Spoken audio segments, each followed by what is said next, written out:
Pembroke Hall was the center of Pembroke College.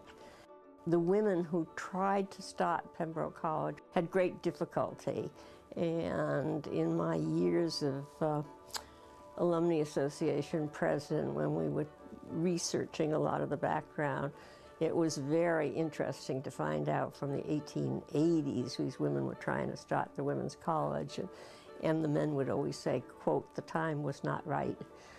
So when the time did become right in the early 1890s, and the president at that time, I kept that out, Andrews, was very supportive.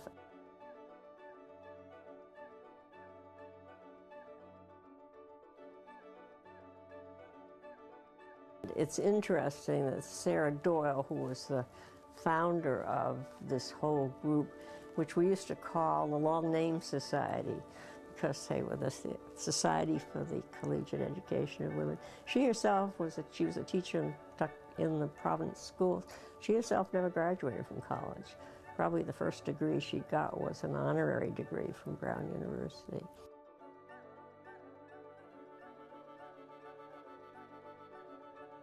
They named it Pembroke Hall because Roger Williams had gone to Pembroke College in Cambridge, and that college was founded by a woman who's a countess or somebody whose name I've forgotten. But I think it's always important to remember that Pembroke Hall was the beginning.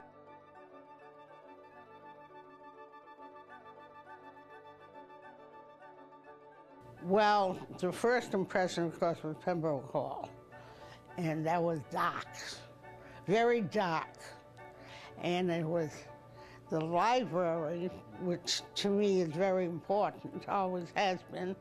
I was on the 3rd floor, but it was really the 4th floor, because you had to walk up a full flight before you got to the 1st floor. And that was quite a hike up to that 3rd floor. I can still remember I get up there all out of breath, because in those days all the buildings had high ceilings, so they weren't flights such as you have today. And it was lovely. There may have been, I'm sure there was carpeting, probably Oriental rugs there, because there's a fireplace, and it was a wonderful place to study. There were wonderful, wing-back chairs and nooks and little coves where you could study.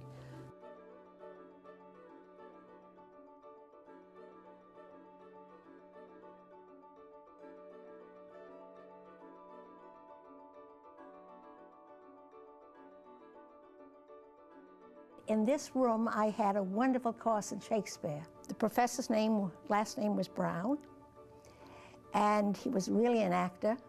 I think he did play probably with the Barker players. And he just acted out the scenes and really made Shakespeare come alive. In fact, I don't have any notes left, but I've never thrown away the notes from that course.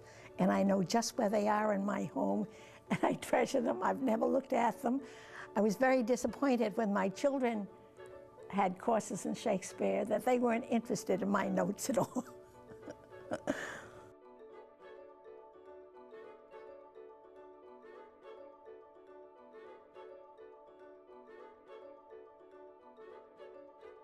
We did not have a nice lunchroom like they have in Alumni Hall now.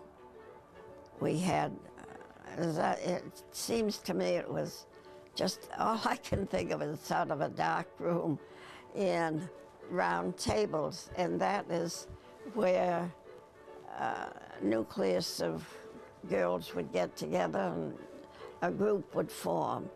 And that little group that formed around the round table that I sat stayed together closely after we graduated.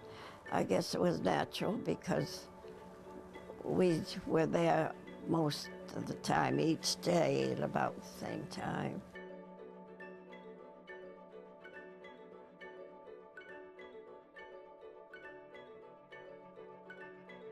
And the 2nd floor was very austere. That was where the dean's office was on one side.